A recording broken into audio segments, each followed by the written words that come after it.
This is LEGO Berk. A bit trampled and busted and covered in ice, but it's home. Granted, it may not look like much, but this wet heap of plastic rock packs more than a few surprises. Life here is amazing, just not for the faint of heart. Any run-of-the-mill paradise boasts beaches and sunshine. Well, not us. We've got something no one else can touch.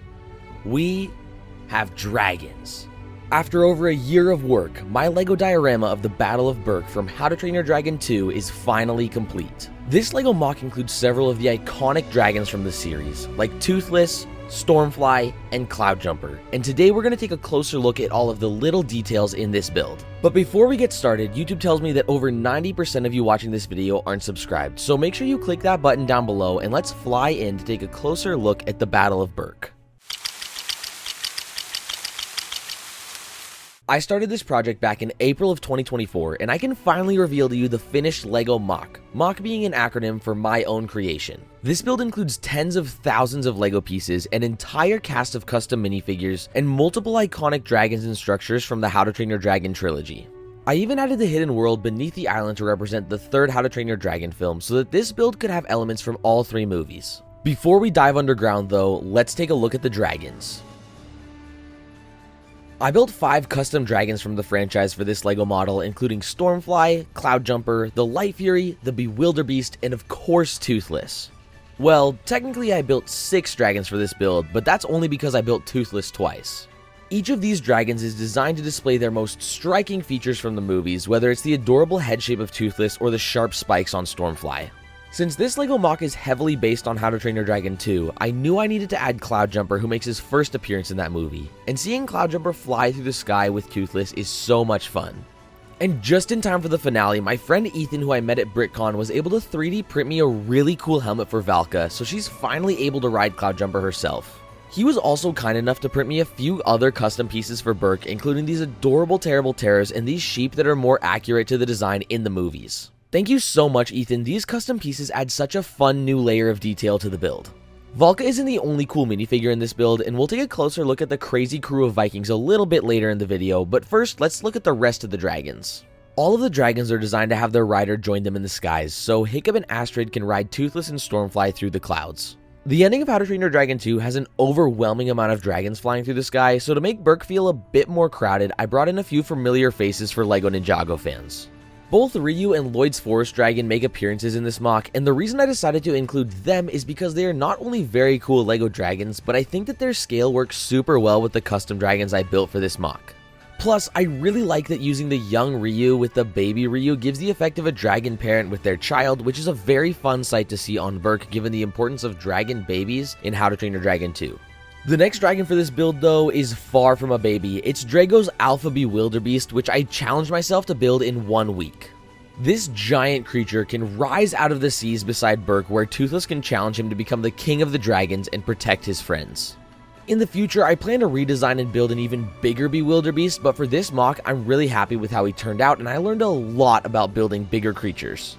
The last thing I need to do is give Toothless his Plasma Blast, and luckily the LEGO group gave us the perfect piece for that in the official Toothless LEGO set. The dragons aren't the only ways to recognize Berk. The island is full of structures that the Vikings call home, which is another major element from this franchise I wanted to represent in this build. I built 2 major structures for this LEGO MOC, the Chief's home and a custom Viking boat. It was a fun challenge to recreate the rounded shape of the Chief's home with LEGO bricks, and I ended up using a lot of fun techniques with ball joints and snot or studs not on top bricks to get the curve of the roof at the correct angle. I used gold and dark yellow bricks to add some of the intricate detail on the home from the movies and shows, and then built the dragon head carved into the top of the building. This was my favorite part of the build. It was challenging to recreate the shape from the source material, and I accidentally built a completely different character the first time, but eventually landed on this shape. After adding the red wings behind the wooden dragon's head, the outside of the Chief's home really came together, but there's more to this build than the exterior. When you remove the roof, the inside of the Chief's home has 3 floors of interior to recreate a few more scenes from How to Train Your Dragon. The top floor of the building has a little bed and desk for Hiccup to sit and read about dragons. The middle floor has a dining room and a table full of food for hungry Vikings to devour after long days of dragon wrangling, and there's also a tapestry on the wall that looks a lot like the ears of a character from another franchise I love. I'll let you guess what character that is in the comments. And the main floor serves as both Hiccup's workshop and the main living space where Hiccup and Stoic have their very one-sided conversation about dragon training in the first film. I even lit this section up to add a fun pop of color, and I think it's super fun to see the light from the fireplace shine out onto the rest of the MOC when the lights are off. This isn't the only place that lights are used either. We'll get into that in the motorized section when we dive into the hidden world. Around the back of the chief's home, I included a removable section in the wall where Hiccup can hand out weapons to Vikings who need them when they're rushing into battle. I know many of these scenes take place throughout multiple buildings on the Isle of Berk, but due to space constraints with this build, I decided to bring many of the known locations from the movies into one building so I could recreate even more of the fun scenes from the franchise I love so much. With the chief's home done, I knew I wanted to include some more Viking architecture in this LEGO build, and before the bewilderbeast was finished, the water was looking quite empty, which is why I built a custom Viking boat. For this build, I also used ball joints and snot bricks to create the rounded shape of the Viking longship. The ships in How to Train Your Dragon all have carved dragon heads in the front, so to create that effect, I used one of these dragon helmets from Ninjago to recreate a dragon head ornament for the ship. I wanted the Viking ship to look like it was plucked out of the screen and dropped into this MOC, and none of the official sails that the LEGO group had made were creating the effect that I wanted, so with my sister's help, I made a custom sail for the ship, and we drew the How to Train Your Dragon franchise logo onto the sail to make it look like it belonged at the docks of Berk. The ship has a few places for Vikings to sit and row the boat, as well as a location in front for the captain to navigate their crew through the fog. These structures would be nothing without an island to live on, so it's time to take a look at the rocky shores of Berk and the landscape that makes up a majority of this LEGO MOC. This is the tallest LEGO project I've ever built, standing just under 3 feet tall at its highest point. For the rockwork, I built a series of connecting panels with light bluish gray and dark bluish gray LEGO plates and wedges, which wrap around the grassy surface on top of the MOC. Most of these rock panels are connected to this build using Technic pins, and a few of them aren't connected at all. They just use the friction and shape of the other panels to hold them in place.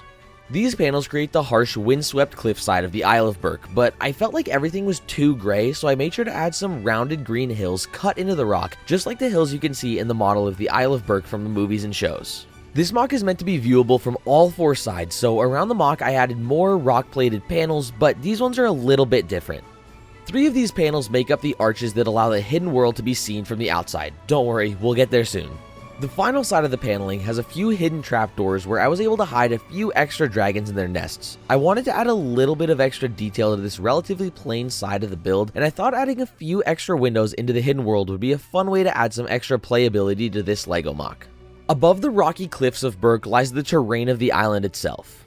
The grassy fields of the island are cut by the well-walked paths that the Vikings take on their daily routine. I used a variety of LEGO foliage elements to add texture to the grassy part of the terrain, which I think helps create the feeling of the tall grass you see across most of the island. I built 2 evergreen trees, which not only brought a much-needed level of depth to the silhouette of the diorama, but also made the skyline of the build feel even more like an island plucked out of the time of the Vikings. The last element of the terrain needed were the giant ice spikes left behind by the bewilderbeast's icy breath attack. For these spikes, I used transparent light blue bricks and tiles and sculpted the bricks into some chaotic structures. Inside 2 of these spikes, I added a few Easter egg minifigures, including a minifigure in a Triceratops outfit frozen in ice, and Captain America and Luke Skywalker frozen in time fighting over an acorn, which is a reference to Scrat from Ice Age. The last and most important ice spike was the one that Toothless would stand on to challenge the Alpha Bewilderbeast. Toothless can leap onto the structure and click onto the 2 snot bricks at the climactic turning point of the Battle of Berk, where he truly becomes the King of the Dragons. Before we dive below the MOC and take a look at the last section of the build, the Hidden World, I want to introduce you to some of the tough and tasteless residents of the Isle of Berk. I built a cast of over 50 characters for this LEGO MOC, and each character has their own unique story and reason why they're on Berk, like this guy who's currently spying on a couple of hungry Vikings. Or this person who decided to climb down the mountain but forgot her gear to climb back up. Or this guy who, well, he seems to be a bit too technologically advanced for this age. I think something strange happened with the timelines. But I think my favorite group of characters I made were the Retirement Brigade, a group of older Vikings who decided to come out of retirement to defend Berk from Drago and his evil plans. Of course, Berk is home to many familiar faces as well, and I built versions of each of the iconic characters from the films. It wouldn't be How to Train Your Dragon without Hiccup, and we also have Astrid, Fishlegs, Snotlout, plus Roughnut and Toughnut. I even made Gobber too, but I want to make a new version of him with the new mustache element that just came out in the LEGO One Piece theme. After building all the characters from the films, there was only one character left that I knew needed to be a part of this MOC, and that was Stoic the Vast. Using a regular minifigure felt like it wouldn't do the character justice, so I decided to brick build Stoic so he could be the strong wall that leads the Vikings of Berk through battle, and I mean that literally. I used LEGO wall elements to build him. Now Stoic and Valka can be reunited together one last time. Since Stoic was so big, I decided that the main villain of this build should rival his stature, so I made a brick built Drago as well, and with his clawed staff, he can command the bewilderbeast to attack Hiccup. One of my favorite parts about building a LEGO MOC is being able to hide Easter eggs and secret details in the build with minifigures, and I hid a lot of them in Berk.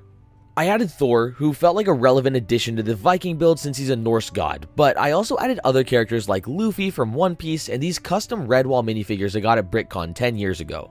Of course, I had to hide Gollum in this build too, since he's been hidden in every large-scale LEGO diorama I've built for the channel. With so many different characters on Berk, I won't have time to go through all of their stories, so if you see a character you really love, let me know down in the comments and I'll create a lore breakdown for the whole cast. And now it's finally time to search the archipelago and dive into the hidden world, the home of the dragons. Underneath the Isle of Berk stands the hidden world, where Toothless and the Light Fury can sit on their throne, watching over the secret caves and protecting every dragon from the surface world. I built the amber crystal that acts as the podium and throne for the King and Queen of Dragons, but that's just the start of the underground section of this MOC. I used LEGO compatible LEDs to light this section of the build up from the cave ceiling, making it far easier to see the detail inside of the hidden world. This part of the MOC is also where I added motorization, one of my favorite parts of the entire build. I recreated one of the large flowering rock structures with dark red bricks, and I hid a motor inside which allows me to attach a few dragons with some clear bar elements and make them fly. I love seeing these dragons fly around the hidden world. I think it adds a nice layer of forced perspective to the build and makes the mysterious world feel even more magical. After adding a few extra nests built into the walls of the hidden world, the King and Queen of Dragons can finally watch over their kingdom below the sea. With each element of this build finished, my LEGO MOC of the Isle of Berk is finally complete. It's been so much fun working on such a large LEGO How to Train Your Dragon project, and I'm really happy with how this build turned out. The Battle of Berk has even made it to LEGO conventions, debuting at BrickCon 2025, where I was able to display the largest LEGO MOC I've made yet and meet so many other How to Train Your Dragon fans. This MOC wouldn't have been possible without the support of every single one of you who have tuned into my videos, commented about your own love for How to Train Your Dragon, and shared this project with your friends, so thank you all so much. While this series may be coming to an end, this is only the beginning of LEGO How to Train Your Dragon here at Brickstorm Studios. I'm on a mission to build every single dragon from the franchise, yes, even the ones from the TV shows and specials, and I'm going to get work designing more of the iconic creatures very soon. I'm also working on planning out my next large-scale LEGO How to Train Your Dragon project, and it's going to be huge, so make sure you subscribe to the channel for that reveal in the next year.